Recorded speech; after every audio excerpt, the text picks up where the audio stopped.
નમસ્કાર. ગઈકાલે આપણે 99 વડે 9 ની સિરીઝ વડે ગુણાકાર શીખ્યા.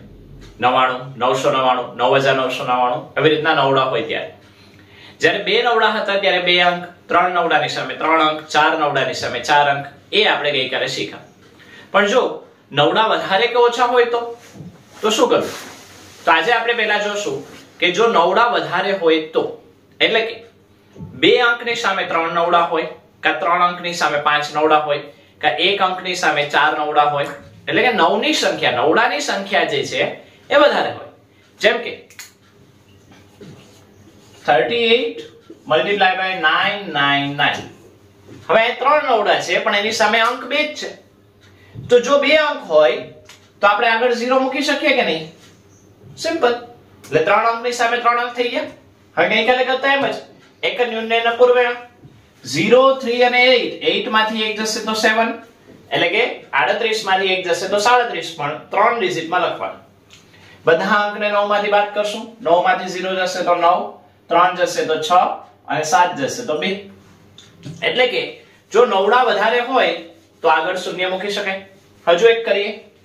4, 3, 8, 5 મલ્ટીપ્લાય બાય 999 999.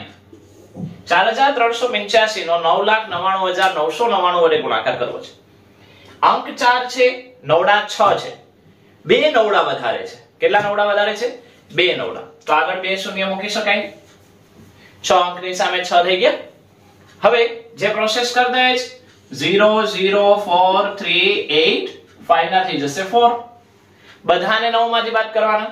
9 માંથી 0 જશે 9, 0 જાય 9, 4 જશે 5, 3 જશે 6, 8 જાય 1 અને 4 જશે તો 5.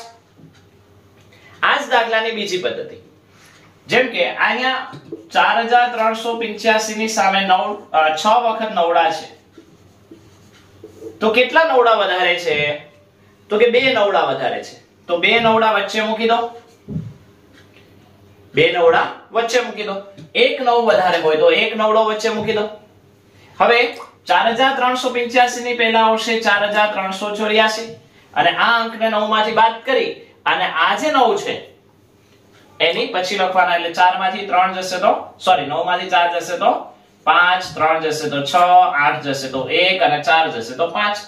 એટલે આ ત્રણ અંકની સામે આ ત્રણ આવી રીતના આવશે અને જેટલા નવડા વધારે છે એટલા નવડા આપણે વચ્ચે મૂકી શકીએ. એટલે કે જો 9 ની સંખ્યા વધારે હોય તો બે રીતના દાખલો થાય.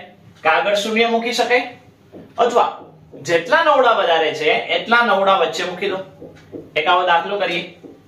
3 2 મલ્ટીપ્લાય બાય 99999. 5 વખત નવડા છે. અંક 2 છે.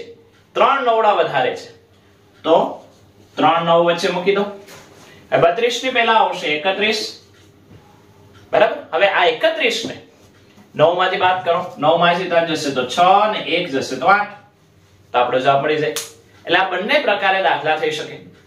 તમને જે અનુકૂળ લાગે એ મુજબ તમારે ગણવાનું છે.